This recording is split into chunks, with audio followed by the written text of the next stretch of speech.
Olá, aqui quem fala é Michele Camargo, seja bem-vindo a mais um vídeo do nosso canal. E no vídeo de hoje a gente vai dar continuidade à nossa série Conceito Direto ao Ponto. E o tema de hoje é como identificar as reações nos apoios, né? Ou a reação, depende do tipo de apoio que a gente está considerando. Esse tema é o estudado normalmente em estática, ou em mecânica geral. Depende do livro que você vai estudar.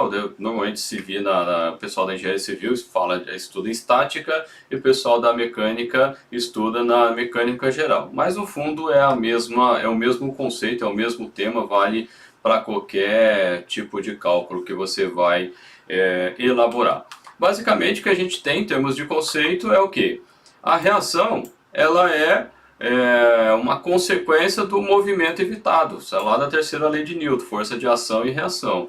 Então, eu tenho que observar qual é o tipo de movimento que está sendo impedido. Então, se eu tenho um movimento de translação, ou tem uma força que aplicaria um movimento de translação, mas esse corpo permanece parado porque eu tenho aqui um vínculo, eu tenho um apoio, então se eu empurro para lá, eu tenho que ter uma força reativa no sentido oposto para poder compensar. Né? Isso se eu estiver fazendo o estudo da estática, né? Que é a resistência dos materiais, ela num primeiro momento, fazendo análise dos conceitos dos corpos estáticos, né?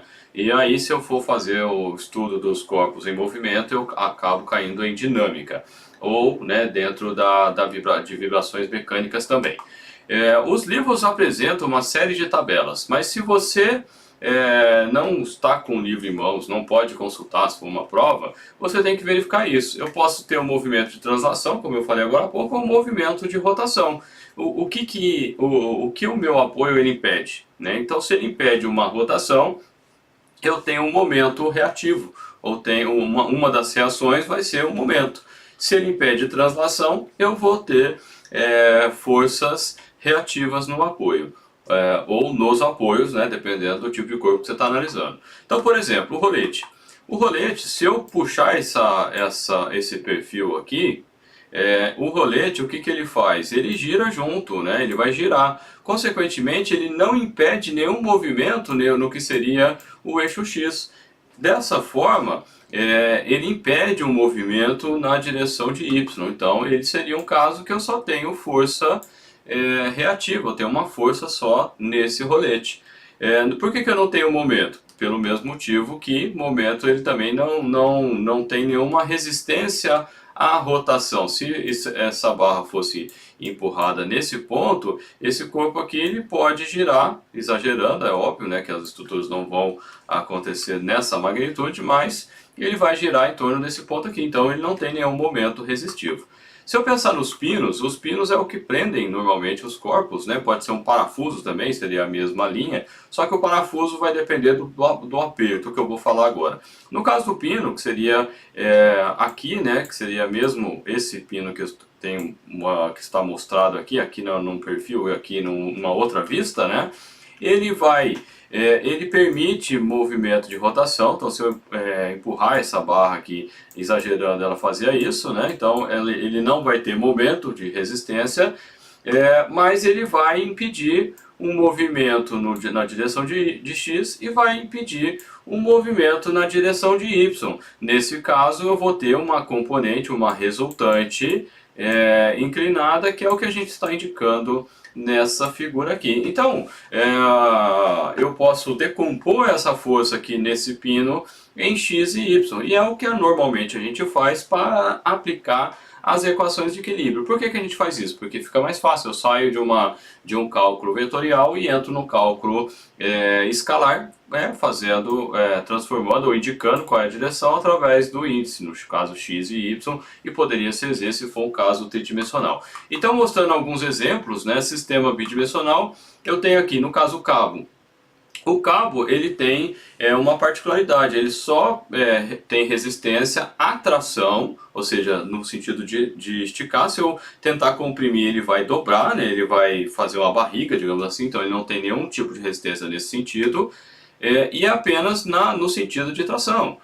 se eu tenho uma ligação, que seria esse componente aqui, eu vou ter uma força inclinada na mesma, no sentido desse braço aqui. Por que eu tenho falando que é sem peso? Porque, em tese, se eu tiver peso aqui, eu vou ter uma força-peso atuando, e esse componente tende a fazer isso, exagerando, obviamente, né? Ele vai ficar inclinado. Então, tem algumas hipóteses que a gente tem que fazer. Aqui uma outra simbologia do rolete, né? Na figura anterior era simplesmente um círculo, né?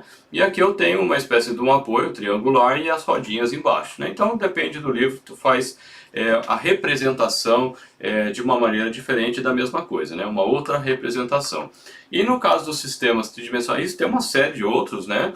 Aí você tem que analisar e tentar guardar a maioria deles, né? No caso de uma prova, na pior das hipóteses, você vai lá e consulta o livro. Um caso tridimensional também, falando do cabo, o cabo ele vai ter, né, uma força no sentido de tração aqui, e essa força eu posso decompor ela em X, eu posso decompor ela, aqui que seria o Z, e decompondo ela aqui em X e YZ, ou seja, eu posso ter uma força no espaço, como está mostrado aqui, ou eu vou decompor em X e Y e Z. Né? Então, ou seja, se eu decompor, eu vou trabalhar como se fosse escalar, como a gente comentou agora há pouco. E aí eu tenho aqui outro exemplo, né, superfície lisa, né, quer dizer que ele não tem nenhuma resistência nesse caso. Se eu tiver atrito, aí sim eu vou ter uma força de atrito, se o movimento for no sentido para lá, né. Aqui também o rolete, e aí eu vou ter a rótula, enfim, eu vou ter uma série de tipos, e em função do tipo que eu tenho, eu vou ter as reações. Então, guardar o tipo de reação é bastante importante na hora de você calcular as reações do apoio, para você calcular, que é o que antecede, né, os problemas de resistência dos materiais. E agora eu quero saber de você o que você achou desse vídeo. Deixe nos comentários, se gostou, dê joinha. E deixe também nos comentários temas, né? Sugestões de temas para que a gente possa estar elaborando. Se você de repente quer estudar um pouco mais sobre resistência dos materiais, a gente tem um e-book 9 conceitos básicos sobre resistência dos materiais, que você pode baixar gratuitamente através do link aqui na descrição. Beleza, pessoal? Um abraço e a gente se vê no próximo vídeo.